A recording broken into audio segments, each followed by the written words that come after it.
जोधपुर में पारंपरिक रंगाई छपाई उद्योग पर कार्यवाही के विरोध में युवा कांग्रेस का पैदल मार्च।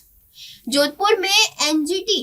एवं नगर निगम जोधपुर द्वारा छिपा समाज की सदियों पुरानी पुश्तैनी रंगाई छपाई कार्यों को बंद किए जाने पर कार्रवाई में विरोध में युवा कांग्रेस जोधपुर देहात के नेतृत्व में आज व्यापक विरोध प्रदर्शन किया। इस दौरान महामंदिर से पावटा तक शांतिपूर्वक पैदल मार्च निकालकर प्रदर्शन किया गया तथा बाद में जिला कलेक्टर जोधपुर को ज्ञापन सौंपकर कार्रवाई पर तत्काल रोक लगाने की मांग की। यह ज्ञापन पूर्व राष्ट्र मंत्री राजेंद्र सिंह सोलंकी, जिला अध्यक्ष ओमकार वर्मा, पूर्व महापौर कुंती देवड़ा, पूर्व विधायक मनीषा पवार सहित अनेक सामाजिक कार्यकर्ताओं की उपस्थिति में सौंपा गया। पैदल मार्च में बड़ी संख्या में कारीगर, समाजजन और एवं युवा कांग्रेस कार्यकर्ता शामिल हुए। युवा कांग्रेस जिला अध्यक्ष पुखराज दिवराया ने बताया कि जोधपुर एवं आसपास के क्षेत्रों में लहरिया, बंधेज, चुनरी तथा पारंपरिक रंगाई छपाई का कार्य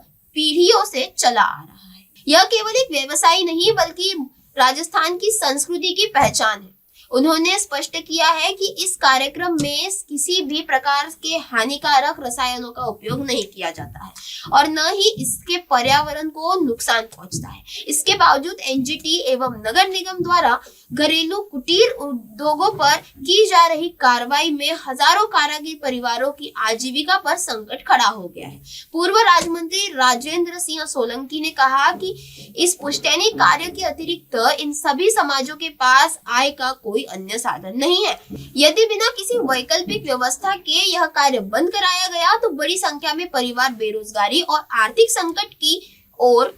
धकेले जाएंगे। ज्ञापन में राजस्थान सरकार ने कारीगरों के लिए पृथक भूमि उपलब्ध कराने की मांग की थी ताकि वे व्यवस्थित और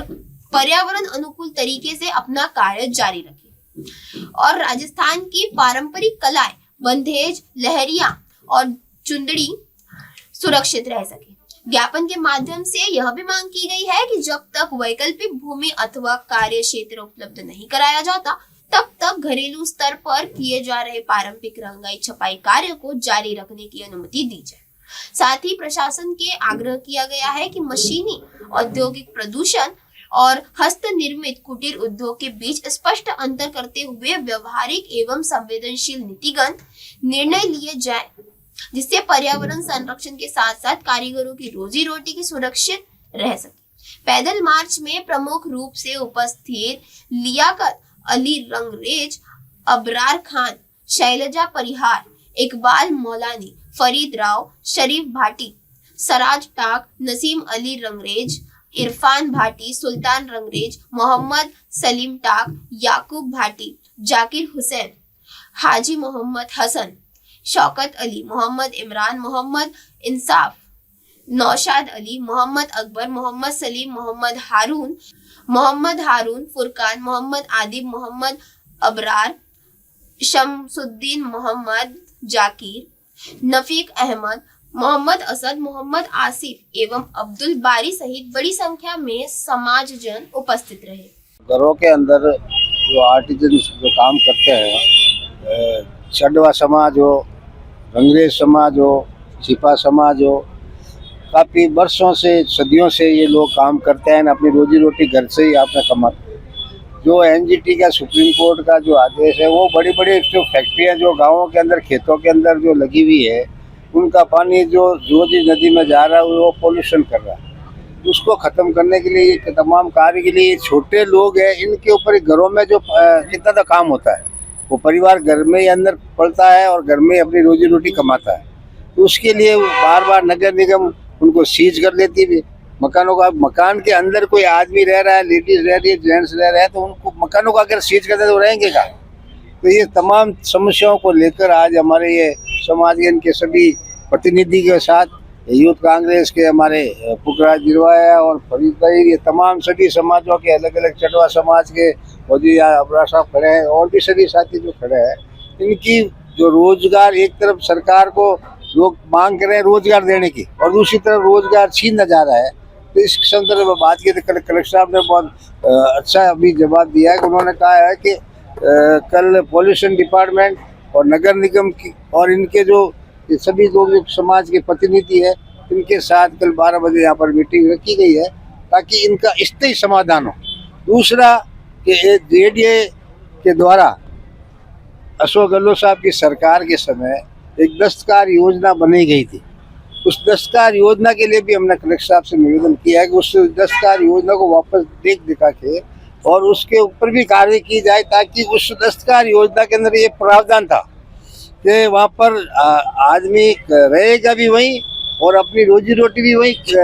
काम करेगा। तो वो योजना जो जयपुर के अंदर भी वहाँ पर बनी हुई थी, तो हमने कहा ये यहाँ पे जो बनी हुई है कैरो के अंदर, उस योजना को वापस इम्प्लीमेंट किया जाए। भाई समाज के सभी लोग आज कलेक्टर साहब को ज्ञापन देने के लिए पधारे हैं। एक भय का माहौल बना हुआ है कि कब किसके घर सीज हो जाएगा, किसके खिलाफ क्या कानूनी कार्रवाई हो जाएगी। तो इन लोगों की मांग थी और हम भी इनके साथ हैं कि जो हाथ से करने वाले कारीगर हैं, जिसको कुटीर उद्योग कहते हैं और बहुत छोटे छोटे यूनिट हैं, उन लोगों को इससे निजात दिलाई जाए और सरकार कोई ना कोई इनकी पॉलिसी बनाए कि इन लोगों को जगह आवंटित करे जहाँ ये लोग जगह पे बैठ के अपना कामकाज का विस्तार कर सकें। अभी कलेक्टर साहब ने इस बात का आश्वासन दिया है और कल का समय तय किया है कि कल 12 बजे समाज के रिप्रेजेंट लोगों के साथ में हम कल मीटिंग करेंगे, जिसमें ये पॉल्यूशन कंट्रोल बोर्ड को भी बुलाएंगे, नगर निगम के कमिश्नर को भी बुलाएंगे और कल कोई ना कोई समाधान निकालने की बात कहेंगे। तब तक कलेक्टर साहब ने कहा कि जो कार्रवाई चल रही है उसमें शिथिलता बरती जाएगी। कांग्रेस के बड़े बड़े जो हमारे नेता है उनके अंतर्गत हमने एक रैली का आयोजन किया और रैली में ये मांग थी हमारी कि जो हम हाथ का काम करने वाले आर्टिजन कहलाते हैं। ऑलरेडी आर्टिजन कार्ड हम लोगों को भारत सरकार ने इसलिए दिए प्रोत्साहित करने के लिए कि आप इस काम को करो, और दूसरी तरफ पॉल्यूशन बोर्ड नगर निगम इस काम को रोकने में बाध्य बन रही है। बाध्य बनना उनका भी कारण जो है वो एक अपनी जगह है, मगर उनको ये बात का इल्म करवाने के लिए हम यहाँ पे पहुँचे हैं कि वो लोग इस बात को समझे कि हमारा जो पानी निकलता है पोल्यूटेड पानी, वो पोल्यूटेड पानी है भी नहीं इतना जो पोल्यूटेड जो दूसरी फैक्ट्रियों में निकलता है। और जो हमारी मिकदार है, हमारे पानी की जो क्वांटिटी है, वो पानी की क्वांटिटी सिर्फ इतनी है जो हमें नल में पानी जो मिलता है हमें, वो नल का पानी हम अपने घर में यूज करने के बाद उससे बचा के पानी को अपना काम करते हैं। अब इसमें हर आदमी, हर ऑफिसर, हर महकमा इस बात को समझ सकता है कि कितना पानी डिस्चार्ज करते होंगे। जब इनके पानी इतना निकलता है तो एक बहुत ही छोटा उद्योग ये कुटीर उद्योग है, ना कि लघु उद्योग, कुटीर उद्योग है, जो आज से नहीं सैकड़ों सालों से दरबारों के टाइम से हमारा ये काम चलता आ रहा है। इसमें हम तीनों समाज है, चड़वा समाज है, छिपा समाज है, रंगरेज समाज है, ये तीनों लोग अपने अपने तरीके से अपने अपने ट्रेड को करते हैं बहुत छोटे तरीके से। अब सरकार इसमें हमसे एक तरफ तो ये वादा करती है हम आपको बढ़ावा देंगे, और दूसरी तरफ इस तरीके की परेशानी आती है। ये परेशानी हमको जो आ रही है उनका हम किसी को दोष नहीं देते, हम सिर्फ समझाने के लिए इस बात को यहाँ पे आए हैं कि हमारी वजह से पोल्यूशन नहीं होता है। इसके अलावा हमारा कोई यहाँ पर आने का धैर्य नहीं है। तो हम ये चाहते हैं तो जो भी निगम की तरफ से कार्रवाई या पोल्यूशन बोर्ड की तरफ से कार्रवाई हो रही है, हमारे मकानों को बंद किया जा रहा है, काम को बंद किया जा रहा है, तो रोजगार जो रोज खाने वाले हैं, डे टू डे पर डे जो है खाने वाले हैं, उसको कैसे वो करेंगे, कैसे बिहेव करेंगे, अपनी ज़िंदगी कैसे निकालेंगे। तो मैं यही निवेदन करने के लिए हम सब लोग यहाँ पे जमा हुए हैं कि भाई सरकार को और जो भी ऑफिसर जो भी डिपार्टमेंट है उनको समझा देवे कि भाई ये बात उन्होंने हमारे कलेक्टर साहब ने बहुत बात अच्छी तरीके से सुन ली और उन्होंने बहुत सेटिस्फाई जवाब दिया। कल उन्होंने निगम को और दूसरा जो पोल्यूशन बोर्ड वालों को बुलाया, हमारे 4-5 लोग डेलीगेट्स बैठेंगे उनके साथ और उसके बाद उनको भी समझा के हम ये उम्मीद करते हैं कि हमें जो हाथ से काम करने वालों को किसी किस्म की कोई बाधा नहीं आएगी। हमें ये उनकी बात से पूरा उम्मीद है और हमारे साथ जो हमारे जनमाननीय जो कांग्रेस के लोग खड़े हैं ये हमारा सहयोग कर रहे हैं। तो हम ये उम्मीद करते हैं कल हमारी मीटिंग बहुत सही रहेगी। हाय हेलो नमस्कार, मैं हूं पंकज विष्णु और आप देख रहे हैं MNS न्यूज। आप देख रहे हैं MNS न्यूज, सच जरूर।